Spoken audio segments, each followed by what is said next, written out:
morning, how you doing? I'm Lieutenant Guerra from the McAllen Fire Department. We're here at Station 6. At Station 6, we have an engine company, truck company, and brush 6. Let's walk in, let's see what we have, okay? What we have here, this is our dining room. It's also our study room. We have a lieutenant right now diagramming our district and informing the firefighters of what is the best way to get to an address. In each station, we have hydrant books. And what these hydrant books do is they allow us to get to your address at any time of the day. We know exactly how to get there and what's the fastest route. Good job, guys. Let me take you to the kitchen area. When we come to work, we're gonna be here 24 hours. So basically, this is our home away from home. So we have to cook, we have to eat at the table. Anything that needs to be done, we can do it here at the station. We have our radio room over here.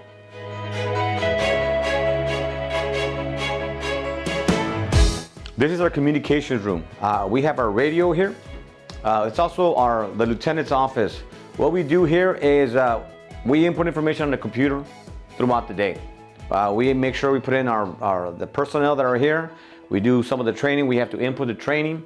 Right now, the firefighter is inputting information on the SCBAs, making sure that everything is accounted for, so that tomorrow when the new shift comes in, they're able to see that everything was here or what wasn't here.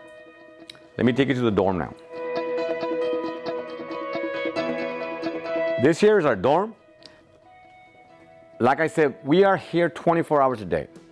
After 5 o'clock, the firefighters are allowed to come into their dorm and rest. They cannot get into bed until 10 o'clock at night. While they're in bed, obviously, we still have to be ready to respond to any call that may show up.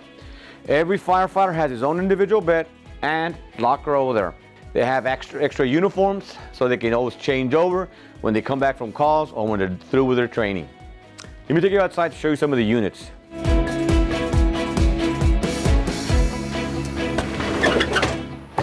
This is Engine 6. This is a unit that responds to almost every call, medical call, accidents, and of course fires. We have equipment on this unit that needs to be checked on a daily basis. Whenever we come into to work in the morning, everybody checks this unit.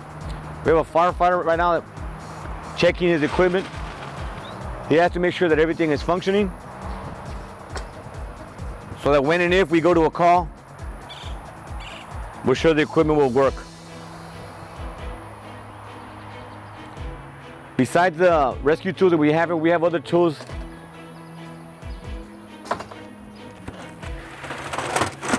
Located here. These tools need to be maintained. They need to make sure that they're cleaned, so that when we go to a call, we don't have any issues with them. And they need to be accounted for also. This is our pump. What we do here is the driver, he has to make sure that the pump is functioning during the day, so that way when we go to a call, we know that we're going to have water and we'll be able to put the fire out. Besides the equipment we have on the unit, every firefighter has to have his own personal bunker gear. Let me show you some of the gear that this firefighter has to put on whenever we go to an actual fire. He starts off with that Nomic show to protect his ears, protect his face. And granted, this is done at 2 o'clock in the morning, a little faster.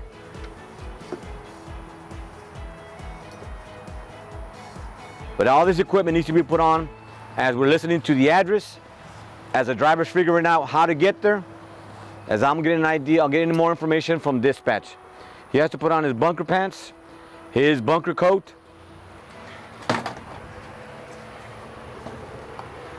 Now, a lot of times people think that bunker gear is fireproof.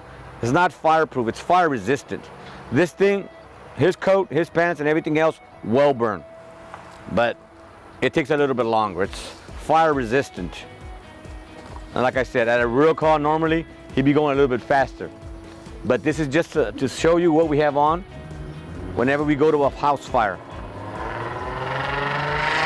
Once he gets his bunker gear on, secures it, he puts his helmet on.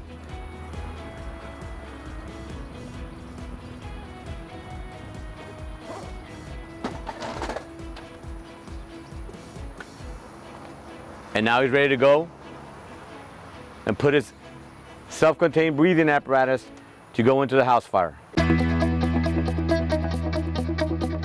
What we have over here is our truck company.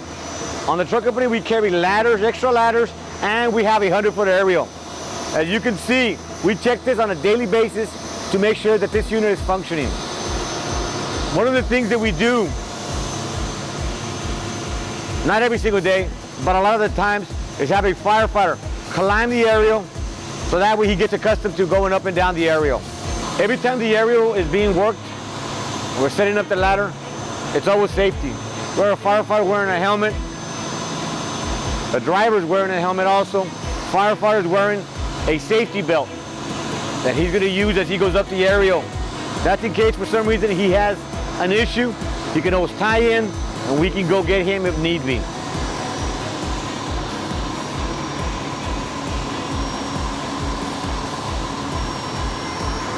Whenever we're climbing the aerial, there is no rush. If we get there and we're too tired to function, it doesn't do any good. We make sure that our firefighters get up there, get safe, and then do whatever they have to do. We can use this ladder for high-angle rescue. We can use it to get up to a 4-story. Anything that's above, at 100 feet, we can use this aerial. It's a very versatile unit. We also have a nozzle at the tip of the aerial where we're able to discharge water on the fire. We have a 500-gallon tank. It won't last at all, but we can connect to a hydrant. And with the hydrant, we have an endless supply of water to work an incident until we mitigate the incident. We can either set up a firefighter up on top, he'll tie in, and he's able to discharge water, or the driver can control the aerial and the nozzle from the bottom. But it's always safety first. We never let anybody go up unless we have somebody on a pedestal. Silence alarm for engine 6, 5500 South 23rd. Silence alarm for engine 6, 5500 South 23rd.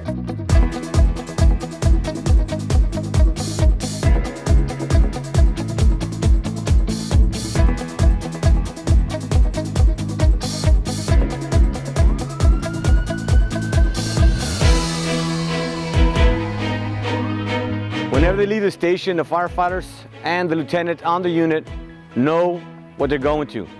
And they're responding code 3, so vehicles have to move out of their way, and they have the lights and sirens, and they get there as soon as they can in order to take care of the incident. We'll see what they do as they come off of this unit. A lot of times, it's nothing, but whenever we get a fire, they have to pull equipment out and be ready to go. As you see right now, the firefighters come out, they're bunkered up, and by bunkered up I mean they have all their equipment on. And they'll pull a hand line out.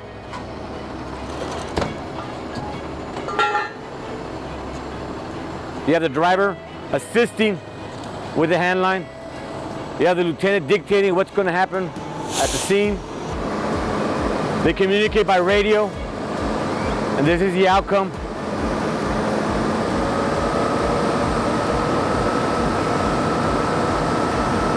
We have 500 gallons in this unit, so we're self-sufficient until we connect to a hydrant.